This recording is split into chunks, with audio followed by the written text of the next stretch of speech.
బీహార్‌లో అట్లుంటదట, బీహార్‌లో ఇట్లుంటదట, దారుణాలట, దౌర్జన్యాలంట అని చెప్పి మనం చాలా సినిమాల్లో చూసాం.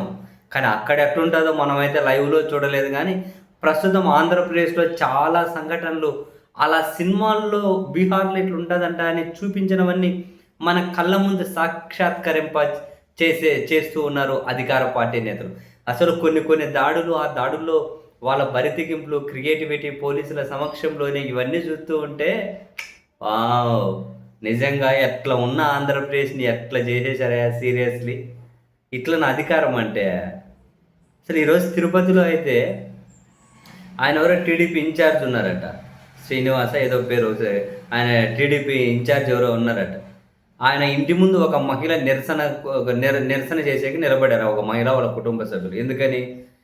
ఈ మహిళ ఎవరో పసుపులేటి మురళీ రాయలని ఉంటారట. ఆయన హత్య కేసులో నిందితులను అక్కడ టీడీపీ ఇన్ఛార్జ్ కాపాడుతూ ఉన్నారు అని చెప్పి, ఆ నిందితులను కాపాడొద్దని మా పోరాటం ఏదో మేము చేస్తూ ఉన్నామని చెప్పి, ఈ టీడీపీ ఇన్ఛార్జ్ ఇంటి ఎదురుకొచ్చి ఆమె నిరసన చేపట్టింది.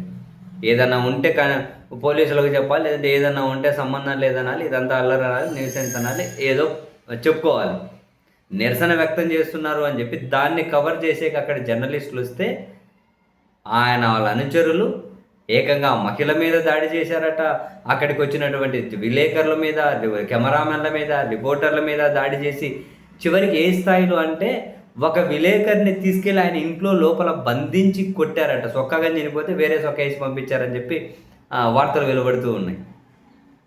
చివరికి ఆయన ఇంట్లో బంధించి కొడితే పోలీసులు ఇడిపించుకోవాల్సి వస్తుంది. ఆ వీడియోలన్నీ కనుక ఫుల్ వైరల్ అవుతూ ఉన్నాయి. ఇంట్లో బంధించి కొడితే పోలీసులు ఇడిపించుకోవాల్సి వస్తుంది. ఏంటి ఇది? ఇంత దారుణమా? పోలీసులు ఎవరి మీదైనా కేసులు పెడతారు. అవసరమైతే మళ్ళీ ఆ కెమెరామెన్ల మీదనో, ఆ రిపోర్టర్ల మీదనో పెడతారు. లేకుంటే ఆ నిరసన వ్యక్తం చేసిన ఆ మహిళ మీద పెడతారు. ఇంకేది లేదంటే ఢిల్లీలోనో, పంజాబ్‌లోనో ఈ టైంకి ఎవరైనా ఉంటే వాళ్ళే దీనికి బాధ్యులు, లైవ్‌లో వాళ్ళే అంత మేనేజ్ చేశారని చెప్పి వాళ్ళ మీద కేసులు పెడతారేమో. అధికార పార్టీ నేతల మీద అని చెప్పి ఏమైనా కేసులు పెడతారా? ఇన్ని దౌర్జన్యాలు ఏంటి? అధికారం ఎందుకు ఇచ్చారా? దీనికోసమా? ఈ ఈ అధికార పార్టీలో ఉన్న వాళ్ళు ఎంత కాన్ఫిడెంట్‌గా మాట్లాడతారో మళ్ళీ అబద్ధాలన్నీ. ఇదా శాంతి భద్రతను కంట్రోల్ చేసే పద్ధతి?